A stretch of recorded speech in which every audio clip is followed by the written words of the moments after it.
Menjerit, api, dan nama tempat api. Lawan api tersebut jika mampu. Jika terdapat telefon, dial 999 dan lapor lokasi. Saiz dan jenis api, butiran mengenai anggota cedera dan nama anda, sebagai anggota terjumpa api. Jika asap kelihatan di belakang pintu tertutup dan tiada menunjukkan saiz atau jenis api, biar ia tertutup. Dapatkan dan sediakan alat lawan api dalam persediaan melawan kebakaran. Beri laporan ringkas kepada ketua pasukan bertindak dan ketua kumpulan, di mana ia akan mengiringi anda berjumpa PBH di DCHQ1. Bunyikan pengera dengan menjerit, api, dan nama tempat api. Jika terdapat telefon, dial HQ1-QM 999 dan lapor lokasi. Jika anda gunakan peralatan betul melawan kebakaran mengikut jenis api, diingatkan berada seberapa bawah merendahkan badan dan pastikan anda ada tali keselamatan.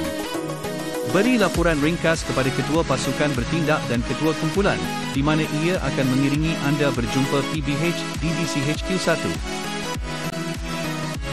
Jika anda bertindak awal sampai tutup pintu bilik dan mulai persediaan hos dan sebagainya, tepat untuk bersiap sedia. Menunggu kehadiran anggota kumpulan utama. Beri laporan ringkas kepada ketua pasukan bertindak dan ketua kumpulan, di mana ia akan mengiringi anda berjumpa PBH di DCHQ1.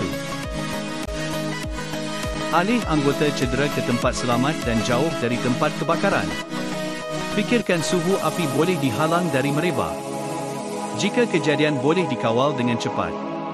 Ini boleh dengan membuat penyejukan sempadan api, alihkan bahan mudah terbakar, hentikan sistem pengudaraan dan tutup arus elektrik. Tunggu di sekitar tempat kejadian, lapor kepada pengendali seperti di bawah. 1. Di mana lokasi sebenar nampak api? 2. Apa yang terbakar? 3. Sebarang keadaan bahaya. 4. Kedudukan dan bilangan anggota cedera. 5. Pencapaian dari persediaan melawan kebakaran seperti penyejukan sempadan, peralatan di tangan atau disambung DLL. 6. Gambaran litar elektrik dan sebarang kipas pengudaraan di mana perlu dimatikan. Bila mencukupi semua tindakan ini, pergi HQ1 dan lapor pada PBH atau Bintara Pengendali. Perlu diiringi oleh anggota pengendali ke tempat kejadian. SOTI. Sekian, terima kasih. Like, share dan subscribe.